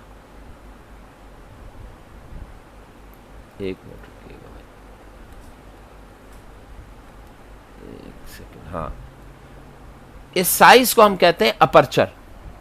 इस साइज ऑफ द मिरर को हम क्या कहते हैं, अपर्चर। पोल आप जानते हैं क्या होता है, रेडियस ऑफ कर्वेचर जो होगा वो यहाँ से C से लेके यहाँ तक का डिस्टेंस R कहलाएगा। तो ये वाला डिस्टेंस, ये जो हाइट होती है यहाँ से लेके यहाँ तक की जो हाइट बनती है H, इसको हम क्या कहते हैं, अपर्चर कहते हैं। ठीक है, इसका आंसर क्या होगा, अपर्चर। सेकंड देखें, the distance between pole and the principal focus. Pole और प्रिंसिपल फोकस यानी कि पोल क्या होगा, सेंटर ऑफ द मिरर से, फोकस तक का तो फोकल लेंथ कहलाएगी। ठीक है, अगला देखें, the image form by the mirror is always virtual. वो इमेज जो मिरर से बने हमेशा कौन सी बन रही हो, वर्चुअल बन रही हो। तो आपको पता है कॉनकेव मिरर जो होता है वो तो रियल भी बनाता है वर्चुअल भी, लेकिन कॉन्वेक्स चूंकि डाइवर्जिंग, इस मिरर को हम कौन सा कहते हैं, डाइवर्जिंग होता है। तो डाइवर्जिंग होने का मतलब क्या है, हमेशा डाइवर्ज करेगा, रेस डिस्पर्स होंगी, लिहाजा कभी भी रियल इमेज नहीं बनेगी, हमेशा कौन सी इमेज बनेगी, वर्चुअल। तो ये कौन सा मिरर होगा, ये मिरर होगा convex mirror. Both convex and plane. Convex mirror तो होगा ही होगा डाइवर्जिंग। आपको पता है प्लेन मिरर जो होता है वो भी आपके पास क्या है, हमेशा इरेक्ट सीधी इमेज बनाता है, स्ट्रेट इमेज बनती है। तो ये भी आपको जहन में रखना है। फॉर प्लेन मिरर, अगर मेरे पास एक मिरर, अब बताइए एक मिरर अगर कर्व्ड है ऐसे, तो इसमें रेडियस ऑफ कर्वेचर यहां से लेके यहां तक का डिस्टेंस है। लेकिन अगर मेरे पास मिरर स्ट्रेट हुआ तो इसका मतलब क्या है, इसका रेडियस ऑफ कर्वेचर इससे बहुत फार अवे होगा, बहुत दूर चला जाएगा। तो इसका बहुत दूर चला जाने का, for a plane mirror the radius of curvature R जो होगा that is very far away from it. तो ऑलमोस्ट कितना होना चाहिए, इसका इन्फिनिटी होना चाहिए। समझ में आ रही बात। तो आर की वैल्यू चूंकि आर जो है वो बहुत दूर आ गया है मिरर से, लिहाजा इसका radius of curvature very far away from the, ठीक है ना, फ्रॉम द मिरर। अच्छा, अगला क्या कह रहे हैं ये, अगला ये कह रहे हैं the radius of curvature and the focal length of a convex mirror. देखो अब ये खास बात है, द रेडियस ऑफ कर्वेचर यानी कि आर की value and the focal length of कौन सा मिरर, कॉनकेव मिरर। अब बताओ कॉनकेव मिरर जो होता है कन्वर्जिंग होता है, तो कन्वर्जिंग के अंदर जो इसकी फोकल लेंथ होगी वो हमेशा क्या होगी, पॉजिटिव होगी, कन्वर्जिंग मिरर है। और रेडियस ऑफ कर्वेचर भी क्या होना चाहिए, पॉजिटिव होना चाहिए। तो हमेशा क्या होगा, पॉजिटिव होगा। One is positive other negative नहीं, नेगेटिव नहीं, दोज भी नहीं, तो पॉजिटिव ही कंसिडर की जाएगी। जबकि कॉन्वेक्स मिरर अगर दिया जाएगा डाइवर्जिंग मिरर, तो उसकी फोकल लेंथ और रेडियस ऑफ कर्वेचर जो होगा वो क्या कंसिडर होगा, नेगेटिव कंसिडर होगा। ये कह रहा है a beam of parallel raise, अगर बीम है किस चीज की, पैरेलल रेज की, आफ्टर फॉलिंग ऑब्लिक्यूली, जब टकराएंगे ऑब्लिक्यूली प्लेन सरफेस से, तो वो सेम एंगल के ऊपर रिफ्लेक्ट बैक कर जाएंगे। Remains parallel but does not deviate, अपने पास से डेविएट नहीं करेंगे। रिमेन्स पैरेलल बट डेविएट, उसमें डेविएशन हो सकती है, यानी कि डेविएट हो जाने का मतलब क्या होगा, टकराएंगे, टकराने के बाद पैरेलल तो रहेंगे लेकिन अपने अपने पाथ से वो क्या करेंगे, थोड़े बहुत क्या कर रहे होंगे, डेविएट कर रहे होंगे। लेकिन ज़्यादा अहम बात जो है वो रिमेन्स पैरेलल की है इसके अंदर, ये चीज़ ध्यान में रखिएगा। For a plane mirror the radius R की वैल्यू प्लेन मिरर के लिए याद रखें इन्फिनिटी होती है, हमेशा बहुत बड़ी आर की वैल्यू आ रही होती है। Centre of curvature, concave mirror का जो सेंटर ऑफ कर्वेचर सी होता है, वो कह रहा है the distance between the pole of the mirror and the image formed is, ये बताइए कि the object is placed at C. एक कॉनकेव मिरर के अंदर मैंने ऑब्जेक्ट को कहां प्लेस किया है, पॉइंट सी पे प्लेस किया है, सी पे, यहां पे एफ है। तो बताइए सी पे प्लेस करूंगा तो image is formed at C, centre of curvature पे होगा, सेंटर कर्वेचर पे ही बनेगी। तो इसका मतलब क्या हो गया कि इमेज जो होगी, the distance between the pole of the mirror and the image formed, pole of the mirror और इमेज जो फॉर्म, उनका डिस्टेंस जो होगा equal to 2f, twice of F, twice of F या सी कह लो। तो इसका मतलब क्या होगा कि आंसर क्या होना चाहिए, सी होना चाहिए। What type of image is formed in our retina, हमारी आंख जो होती है उसके रेटिना पे जो इमेज बनती है, तो बताइए इमेज की टाइप्स जो होती हैं वो या तो रियल होगी या वर्चुअल होगी, ठीक है। तो अब बताइए रेटिना पे इमेज जो बन रही है, वो रेटिना एक स्क्रीन है। रेटिना क्या चीज़ है, स्क्रीन है। तो बताइए स्क्रीन पे बनने वाली इमेज हमेशा कौन सी होती है, रियल होती है। तो इसका मतलब क्या, यहाँ पे इमेज जो बनेगी वो क्या होगी, रियल होगी, तभी आपको दिखाई देगी। Concave mirror forms a real image, जो कॉनकेव मिरर होता है वो फॉर्म करता है अ रियल इमेज, एक रियल इमेज को, ऑफ द गिवन ऑब्जेक्ट, किसी भी गिवन ऑब्जेक्ट की एक रियल इमेज को फॉर्म कर रहा होता है। द मैग्निफिकेशन, उस वक्त जो मैग्निफिकेशन होगी दैट वुड बी पॉजिटिव। अभी बताइए कॉनकेव मिरर फॉर्म कर रहा है एक रियल इमेज, मिरर कौन सा है, कॉनकेव है, जो कि फॉर्म क्या कर रहा है, रियल इमेज। अगर रियल इमेज बन रही है तो इसका तो क्या, ऑब्जेक्ट और इमेज डिस्टेंस दोनों क्या होंगे, पॉजिटिव। तो इसका मतलब क्या है कि जो मैग्निफिकेशन m की वैल्यू आएगी जब q भी पॉजिटिव है और p भी पॉजिटिव है, तो इनका डिवीजन भी क्या आएगा, पॉजिटिव ही आएगा। तो q की वैल्यू क्या रहेगी, पॉजिटिव रहेगी, नेगेटिव नहीं होगी। अगर वर्चुअल इमेज होती तो फिर नेगेटिव हो जाता है। The image form by the concave mirror, जो कॉन्वेक्स मिरर होता है वो जो इमेज फॉर्म करता है, अब पता है आपको कॉन्वेक्स मिरर डाइवर्जिंग मिरर है, तो डाइवर्जिंग होने का मतलब क्या है कि रेस डाइवर्ज होंगी तो ये इसकी इमेज जो होगी वो कैसी बनेगी, स्क्रीन पे नहीं आ सकेगी, वर्चुअल होगी। तो रियल एंड डिमिनिश तो नहीं होगा, रियल भी नहीं होगा, वर्चुअल एंड डिमिनिश छोटी बने। अब बताइए कॉन्वेक्स मिरर के अंदर इमेज हमेशा क्या होती है, डिमिनिश्ड होती है, छोटी बनती है, क्योंकि उसका कवर्ड एरिया ज़्यादा होता है, ज़्यादा ब्रॉडर एरिया को कवर अप कर रहा होता है। तो सी इसका सही आंसर हो सकता है। ये जो लिखा है ना वर्चुअल एंड मैग्नीफाइड, ये कॉन्केव मिरर के अंदर होता है। अच्छा, इसके बाद आपके पास फॉर कॉन्केव मिरर, अगर आपके पास मिरर कौन सा दिया गया है, कॉन्केव दिया गया है, तो एफ इज ऑलवेज पॉजिटिव। तो ऐसे केस में आपका एफ जो होगा वो हमेशा क्या रहेगा, पॉजिटिव रहेगा। एक मिनट भाई, हाँ, कॉन्केव मिरर में फोकल लेंथ हमेशा क्या रखी जाती है, पॉजिटिव। तो भाई जब कॉन्केव मिरर है ही कन्वर्जिंग मिरर, कन्वर्ज कर रहा है, तो इसका मतलब क्या, फोकल लेंथ हमेशा ही पॉजिटिव होनी चाहिए। तो ये बात समझ में आती है। F is always negative, concave mirror में एफ नेगेटिव कभी हो ही नहीं सकता। F can be positive, can be negative, मुमकिन ही नहीं है, एक ही चीज होगी, बोथ पॉजिटिव नेगेटिव नहीं। फॉर अ कॉन्केव मिरर, अब ये इनकी जहालत है कि यहाँ पे आंसर क्या दे रहे हैं, बी दे रहे हैं। कॉन्केव मिरर कन्वर्जिंग होता है तो बी तो हो ही नहीं सकता, एफ पॉजिटिव होगा। देखो focal length of a concave mirror is always negative, ये गलत दे रहा है, ये पॉजिटिव होगी। कॉन्वेक्स मिरर होता है जिसके साथ ये काम किया जा रहा होता है, तो इसमें ये छोटी सी मिस्टेक है, इसको सही करने के। मिरर फॉर्मूला जो होता है आपको याद है, आपने क्या पढ़ा था, 1/p + 1/q is equal to 1/f। देखिए ये 1/f यहाँ पे आया, 1/p की जगह ये v लिखते हैं और q की जगह w लिखते हैं, तो वेरिएबल्स चेंज किए में फॉर्मूला ऐसा ही होगा। तो 1/p + 1/q, तो ये वाला फॉर्मूला जो है वो समझ में आता है। द रे light falls on the mirror, एक रे लाइट है जो कि मिरर पे फॉल कर रही है, एंड आफ्टर रिफ्लेक्शन, रिफ्लेक्ट होने के बाद टेक्स द सेम पाथ, उसी रास्ते से वापस लौट जाती है। The incident is passing through C. अब बताइए, एक मिरर है, एक मिरर है, C will be reflected with the same path. अब आपको शायद याद हो कि यह मैंने आपको बताया भी था, पैरेलल बीम स्ट्राइक करके कहां से पास होती है, फोकस से, यह आपको बताया था। अगर पोल से स्ट्राइक कर रही है तो पोल सेम एंगल से रिफ्लेक्ट बैक कर जाएगी, ये भी बताया था। फोकस से अगर पास हो रही है तो रिफ्लेक्ट बैक करके पैरेलल हो जाएगी, ये भी समझाया था मैंने। देखिए ये सारी लाइनें जो है ना वो एक ही पॉइंट के ऊपर मिल रही हैं। लेकिन अगर मैं यहाँ पे फोकस है और यहाँ पे क्या है, इसका सेंटर ऑफ कर्वेचर, अगर कोई बीम सेंटर ऑफ कर्वेचर से पास हो, सी से, अब ये रट्टा मार लो और जहन में रखना, ये मैंने समझाया भी था, जब इस पे स्ट्राइक करेगी तो ये सेम एंगल से क्या कर जाएगी, रिफ्लेक्ट बैक कर जाएगी। दोबारा से समझे कि लाइट रे जब इसके ऊपर स्ट्राइक करे, यानी कि एक लाइट ट्रेवल कर रही हो और वो सेंटर ऑफ कर्वेचर से ट्रेवल करे, और जब वो अपनी सरफेस से स्ट्राइक करेगी तो ये अपने ही सेम पाथ के ऊपर रिफ्लेक्ट बैक कर जाएगी। दोबारा से समझे, कॉन्केव मिरर में लाइट बीम अगर सी से गुजर रही है, सेंटर ऑफ कर्वेचर से, तो सेंटर ऑफ कर्वेचर से गुजरने के बाद जब भी वो मिरर पे स्ट्राइक करेगी वो अपने ही पाथ पे रिफ्लेक्ट बैक कर जाएगी।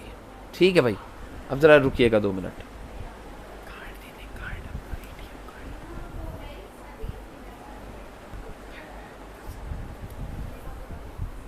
अच्छा जी, अब the lens called as a magnifying glass, lens जो होता है उस लेंस को मैं एज अ मैग्नीफाइंग ग्लास भी यूज कर सकता हूं। तो आपको पता है कॉन्वेक्स लेंस जो होता है, ये गोल वाला लेंस, इसको हम क्या करते हैं, मैग्नीफाइंग ग्लास के तौर पे भी इस्तेमाल करते हैं। लेकिन ये कब इस्तेमाल होगा, when object is placed with in its focal length, इसकी फोकल लेंथ के अंदर जब ऑब्जेक्ट रखा जाएगा तो ये बिहेव करता है एज अ मैग्नीफाइंग ग्लास। तो वो कौन सा लेंस होगा, कॉन्वेक्स लेंस होगा, कॉन्वेक्स लेंस होगा। ठीक है भाई, तो इसका आंसर क्या होगा, convex lens. If you are to determine, अगर आपको मालूम करनी हो फोकल लेंथ, क्या चीज मालूम करनी हो, फोकल लेंथ आपने फाइंड आउट करनी ऑफ अ कॉन्वेक्स लेंस की, यू शुड हैव।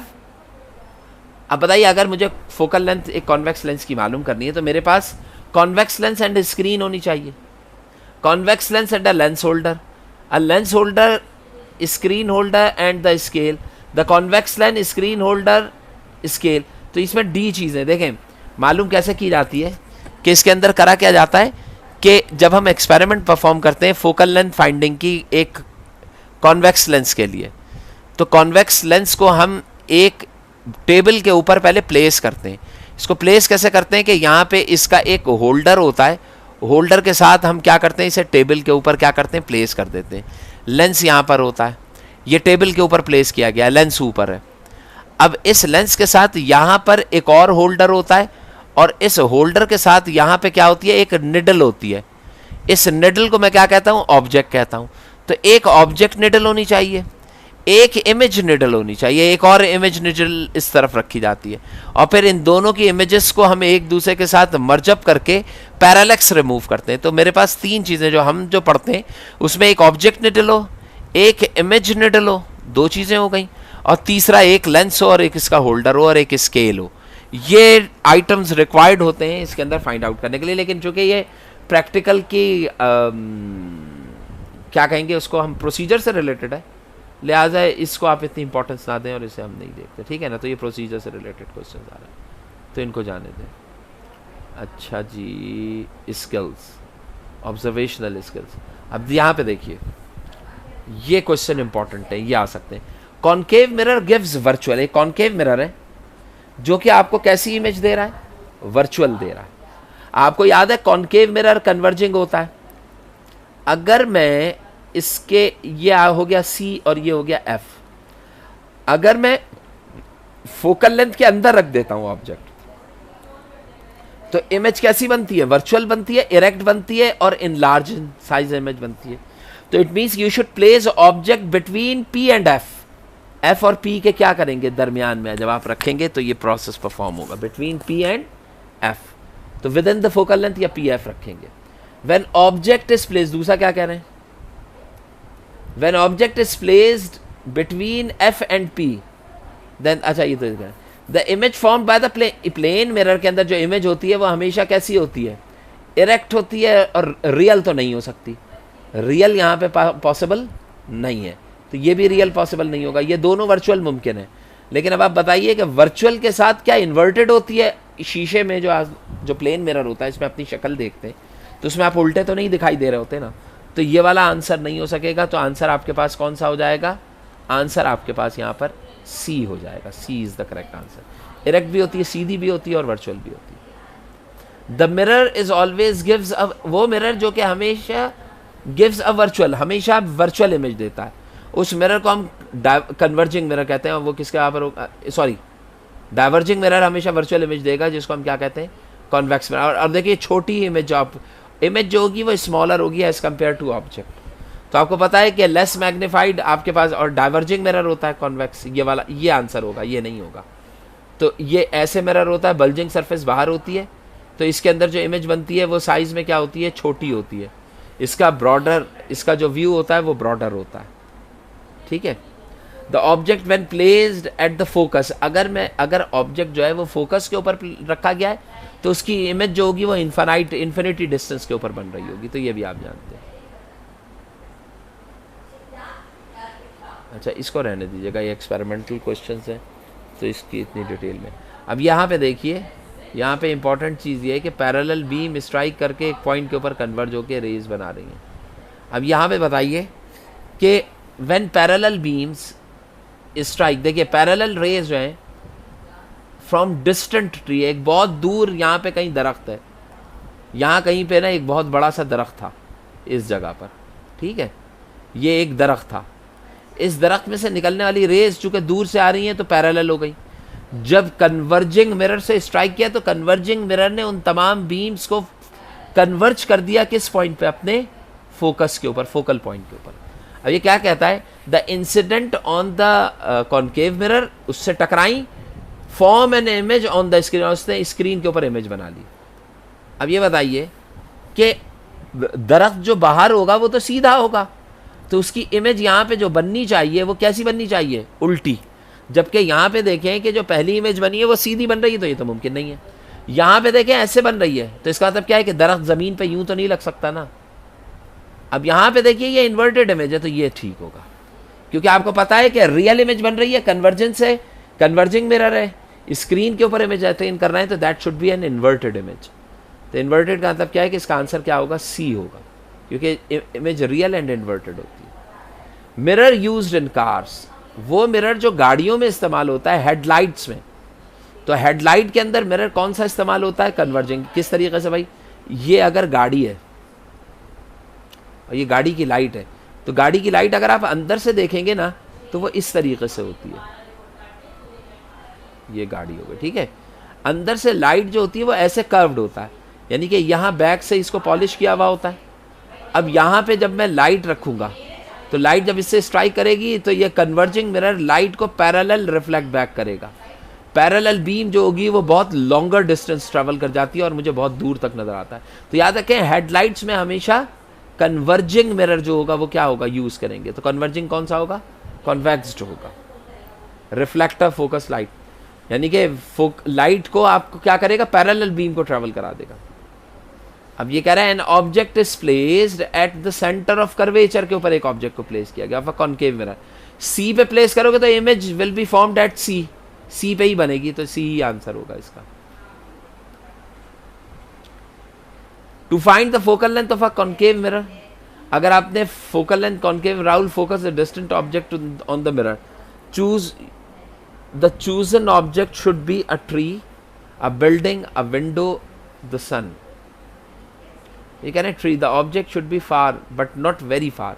ये चीज़ बड़ी इंपॉर्टेंट है कि जब भी हम किसी चीज़ की इमेज बनाते हैं तो आपसे दूर तो होना चाहिए लेकिन बहुत दूर नहीं। अब बताइए बिल्डिंग जो है वो बहुत दूर होगी, सन भी बहुत दूर है, विंडो बहुत क्लोज हो जाएगी, ट्री जो है वो उतना डिस्टेंस अप्रोक्सीमेशन के ऊपर आएगा, लेकिन ये इस तरह का क्वेश्चन आपसे पूछेंगे नहीं, स्पेसिफाइड हो जाता है। अब इसमें देखिए, अभी मैंने आपको बताया था कि अगर रे फोकस से गुजर रही है तो गुजरने के बाद क्या होनी चाहिए, पैरेलल।